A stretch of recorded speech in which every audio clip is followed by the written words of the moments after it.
entrepreneur and also the founder and CEO of Modern Floors.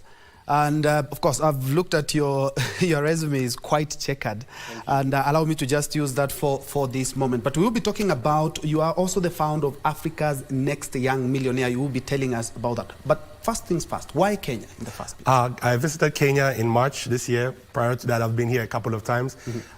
Kenya youth have a lot of enthusiasm. There's a lot of exuberance. There's a lot of potential in Kenya. And as an entrepreneur, definitely, and as an African, I definitely want to be part of the growth and success of Kenya. And talking about the youth, we've noticed even in Britain and even in Ghana, the issue of unemployment is almost everywhere, even in developed countries as well. And we are looking at farming and technical courses as the next frontier, and even online courses, which we can encourage our youths to venture into. Tell us something about that. Well, just what you said is brilliant, is excellent. But don't forget, these initiatives are still churning out a lot of job seekers.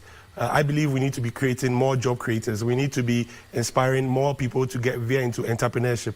So if these farming and these courses are going to lead them into them developing and being their own leaders and being their own business people, so that they can also employ people, it'll help reduce the unemployment rate as well. So we should consider injecting a part of entrepreneurship, building and mentorship into that as well. Yeah, and I've also noted in most African countries, what we can brag about is the human capital. We have a lot of young men and women who can do a lot of work, but unfortunately they are jobless. But some of this we have seen exporting. Despite the fact that we do not have enough, we are exporting a lot of human labor outside the country. We've seen in UAE, in Dubai, and in other countries. I'm quite sure you've seen some Kenyans working in Britain as well. Do you believe that this is maybe could bring about the brain drain here in the country as well? Of course, this has been going on for decades. But what we need to do is cultivate the habit of creating the ecosystem where they can stay. And now those of them that have left, fine, they've gone. But what are they also doing to come back home? Because no matter what you do, wherever you find yourself in this world, your home is your home. You will not feel as much comfortable as possible. So they also, a couple of people have left. They need to also return back with what they've acquired there, just like I did. I left Britain at a young age, went back to Ghana and set up fully in Ghana. So they need to also come back to return it back home. And I like the way that you've talked about from Britain to Ghana, and now you're here in the country. And I've noticed that you are the 2023 People's Choice Award winner, 40 under 40 in Ghana. And also noticed the Young Entrepreneur of the Year award last year.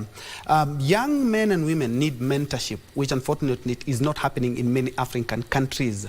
From your experience and what you're bringing here in the country, I would like you to mention something on that. Yeah, I believe the generation before us, they were not celebrating and throwing light on entrepreneurs and their successes.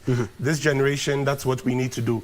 We need to encourage, we need to throw light, and we need to celebrate them so that the youth can realize that the journey of being an entrepreneur is going to end up glamorous, is going to end up successful, and is going to end up fulfilling. Yeah. And you've noticed Kenya is one of the countries in Africa who has a very good internet presence.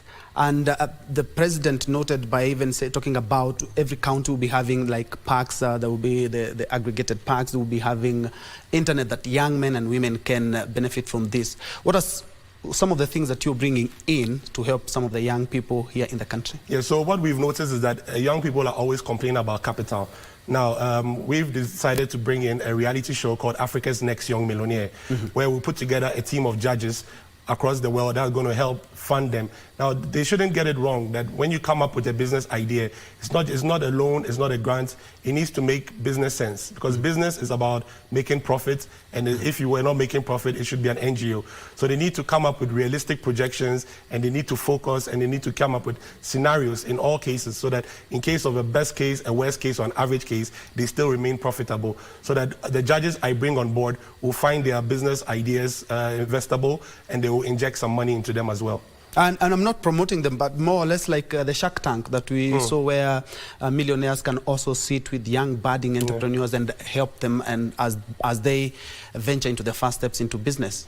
Yes, it's something similar like that, but we are going to walk them, after getting these investments, we are going to walk them for the post side of it. We need to see how they inject the money into them. We need to see what they use the money for. We need to see how they scale up and the mistakes they're making. So it's all part of the guidance and the mentorship as well. As we wrap up, because of the interest of time, youth and mentorship and youth and entrepreneurship, what is your final word in regards to what you've seen here in the country and how things are in terms of business? I see Kenya having almost every youth here is a hustler.